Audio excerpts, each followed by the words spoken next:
Es importante que nuestro hijo o hija entienda que los problemas son temporales, se pueden resolver. Esto, si hablamos de una situación de acoso escolar, tiene especial importancia, porque como vemos el problema se suele gestar a lo largo de 12, 13 meses hasta que incluso se atreven a pedir ayuda, ¿no? Y eso hace que la persona que sufre esta situación de violencia considere que no va a poder salir nunca de esa situación. Es al contrario.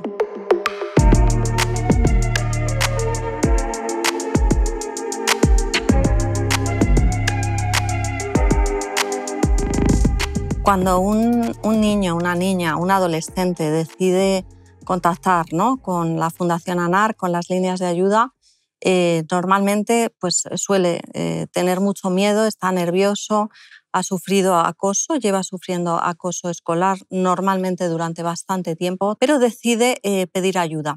Las llamadas duran una media de más de 1 hora. Nos va a contar su día a día, cómo es en el colegio, si está sufriendo aislamiento, si está sufriendo otro tipo de acoso. A veces, ¿no?, son situaciones de muchísima gravedad, donde les han empujado, les han tirado por las escaleras. No solo es acoso a nivel psicológico, sino también es muy físico y con muchas secuelas.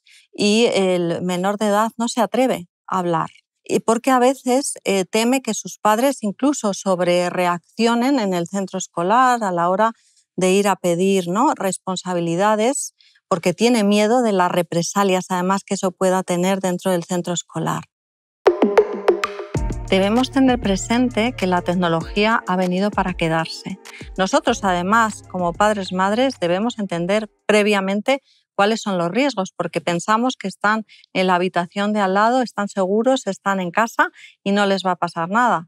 Y no sabemos que todos los riesgos que se encuentran en el mundo presencial se encuentran también a través de esas pantallas. Es una situación constante, continua, que no para, son 24 horas, sufrir acoso escolar permanentemente y muchas veces, ¿no?, están viviendo, bueno, pues esos motes, esas burlas o incluso, ¿no?, que han hecho rankings para insultarles o que, bueno, han cambiado alguna fotografía con inteligencia artificial, por supuesto, y antes sin inteligencia artificial también. Y es ese malestar, esa sensación de verdad, no sé cómo vivir esta situación. También tiene solución porque el acosador piensa que a través de la tecnología, digamos, se siente inmune e impune y al final todo deja huella y todo puede tener una consecuencia. Vamos a orientar que, por supuesto, guarden todo ese contenido, no sigan accediendo, digamos, el menor de edad no tiene que estar expuesto, pero sí tiene que guardar todas esas pruebas para enseñarlas tanto en el centro escolar como si se tuviera que tomar cualquier medida a nivel legal. A veces se piensa, ¿no?, que si no, el acoso escolar no se vive dentro del centro escolar, no tiene nada que ver con la implicación del centro. Bueno, pues sabemos que sí, y todas esas pruebas también son necesarias. Normalmente no son hechos aislados. No solo se da el acoso dentro del contexto cibernético, sino también hay situaciones de acoso mixtas que también se dan en el centro escolar, en el mundo presencial.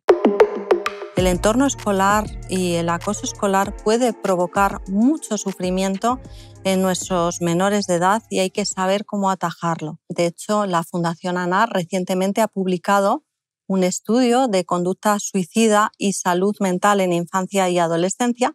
Es un estudio longitudinal desde el año 2012 hasta el año 2022 que analiza 9.637 casos de niños, niñas y adolescentes que en esos 10 años contactaron con las líneas de ayuda para hablar de una conducta suicida. Ya sabemos que el suicidio, la conducta suicida es multifactorial y multicausal y nunca es una sola causa que lleva a la persona a plantearse esa conducta suicida. Pero es verdad que en el 60% habla de situaciones relacionadas con violencia que están viviendo. Por ejemplo, la violencia escolar. En más de un 20% de los casos, el menor de edad o su familia identificó que había una situación de acoso escolar junto con otros factores que estaban influyendo. No solo el acoso escolar presencial, sino también con el ciberbullying. Vemos cómo en las llamadas que tienen que ver con el acoso escolar, en torno a un 8% de esas llamadas, la conducta suicida está presente, como una ideación. Es importantísimo identificar a tiempo todas esas señales que nos pueden alertar para pedir ayuda cuanto antes. Cuando, por ejemplo, como familia, como madres, padres, observamos un cambio brusco de repente de conducta, de comportamiento o de estado de ánimo. Igualmente puede estar más aislado, más retraído en su habitación, no quiere salir, y no hablamos del aislamiento propio del adolescente, sino algo mucho más llamativo. No se quiere relacionar con nosotros como familia, pero es que tampoco se relaciona con su grupo de iguales. Tener sintomatología psicosomática, dolores frecuentes, ¿no? De tripa, de cabeza, malestar, y sobre todo en algunos momentos que tiene que acudir al centro escolar y a lo mejor tiene miedo de lo que le pueda pasar. El rendimiento escolar puede bajar también súbitamente. Igualmente, un adolescente que tiene una conducta más impulsiva de la cuenta, estemos pendientes porque si se juntan varias de estas señales, hay que pedir ayuda. Como padres también podemos tener, por supuesto, los padres, las madres, unas herramientas, ¿no? Por ejemplo, siempre hay que hacer caso a las verbalizaciones previas que han podido manifestar nuestros hijos e hijas. Esto es bastante habitual, por ejemplo, en casos de acoso escolar, donde nuestro hijo o hija viene y nos comenta alguna situación relacionada con el centro que le está sucediendo y que lo está pasando mal. Y a lo mejor ahí decimos, bueno, pues esta situación se puede resolver rápido, bueno, tienes que sacar fortaleza. Y no conectamos emocionalmente con nuestro hijo o hija cuando tiene mucho que contarnos cuál es su día a día, cuáles son sus sensaciones, cómo se está sintiendo. Igualmente, nosotros como familia muchas veces también estamos atravesando una mala circunstancia, un problema psicológico, y tenemos que ser muy conscientes de que nuestra responsabilidad como padres, como madres, es precisamente poder ayudar también a nuestros hijos e hijas. Si tengo un problema previo de salud mental, si también tengo una depresión que estoy atravesando, cualquier circunstancia en mi día a día que me hace no sentirme fuerte para afrontar los problemas de mi familia, tengo también que pedir ayuda. En el caso de que el problema de nuestro hijo o hija sea precisamente ese aislamiento porque tiene problemas, ¿no?, en el entorno escolar y por eso no se quiere relacionar con sus iguales, razón de más para nosotros buscar esos otros entornos donde pueda tener experiencias de éxito, donde pueda tener buenos vínculos de amistad, actividades extraescolares, hobbies con los que se siente cómodo y puede practicar. También debemos hacerles entender que debemos compartir momentos también familiares y que nos gusta tener su compañía.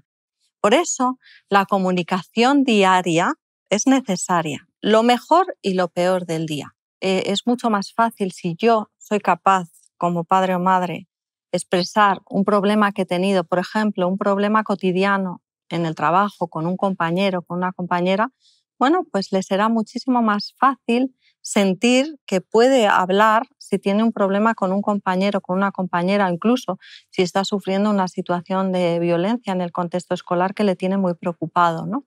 Ese es el mensaje.